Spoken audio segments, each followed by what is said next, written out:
Fiat, you've used that term a bit, and I'm interested in the parallels between the broken fiat money system and how you've talked about fiat food. And actually, these are more closely linked than we might imagine. So what is fiat? What are the parallels here? Yeah.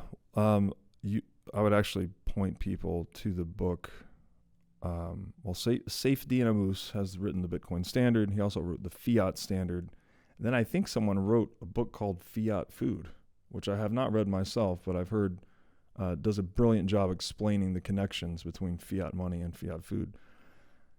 To speak somewhat philosophically about it, it's like, okay, fiat currency is that map that does not actually connect to the territory, right? It's money divorced from energy, basically.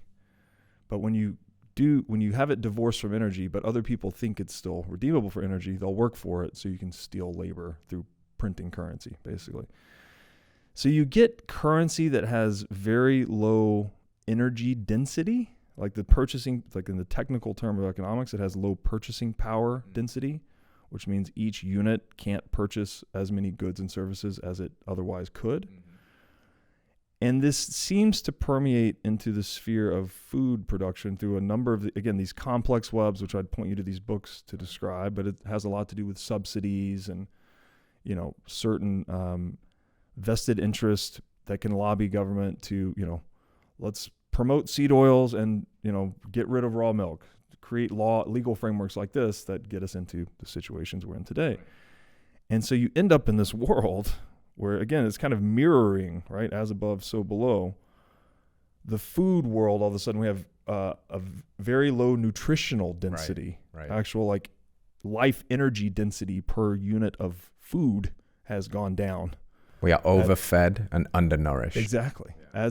As we are over indebted and under prosperous, basically. Right. So we've as we've debased the currency and the money, we've debased ourselves nutritionally.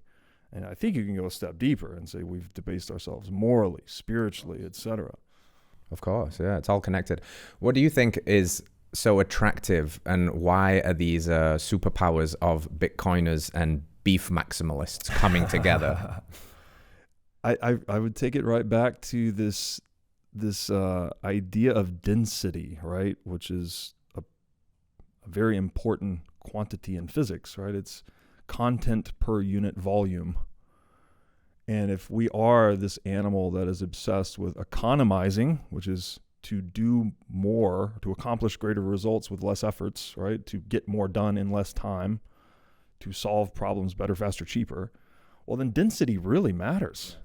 Density really matters. Like, I need to take as few bites and chew as few times as possible to get the maximal energy so that I can go do other things, right? I'm constantly trying to economize myself for the next task.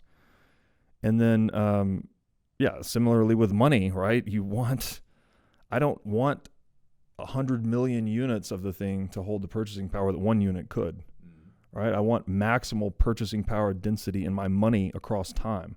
So if I expended 1,000 labor hours to acquire that Bitcoin or whatever unit of money it is, I want to know that in the future I can get 1,000 labor hours roughly out of that, And now it gets a little tricky because you don't want to get into the Marxist labor theory of value. It's not one-to-one. It has to be labor that other people find relevant and valuable.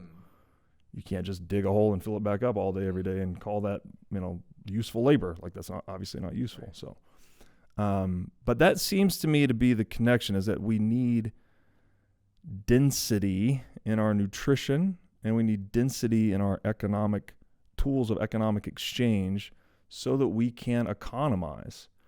I also think this gets into human integrity, by the way. It's like a man of his word, a man that if I just can trust that you are who you are and you will do what you say you will do, well, that lets us economize, right? I don't need to look at you and constantly evaluate, you're still doing, and that we have to establish that trust at some point in some way.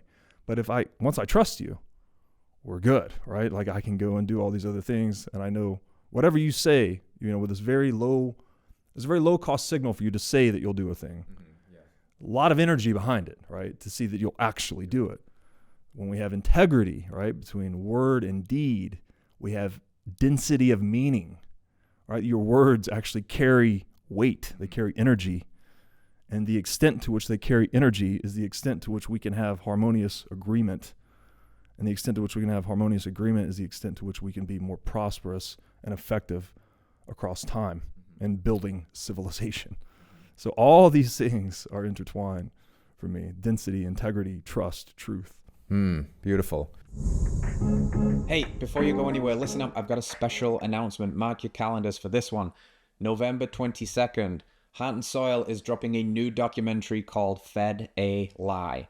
This is going to be the documentary on seed oils. The end, the nail in the coffin. Expect to hear from experts like Dr. Paul Saladino, Nina Teicholz, Dr. Chris Kenobi, even superstars like Bethany Hamilton, as we gathered the big dogs to put an end to the seed oil madness.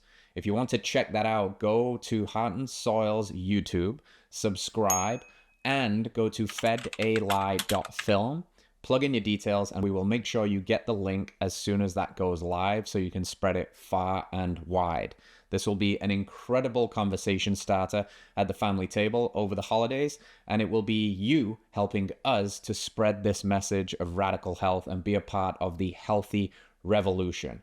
And as always, thank you for being here. If you like the show, please like it, subscribe it, and share it. Help us to spread this message of radical health. And we'll see you next week. Big love.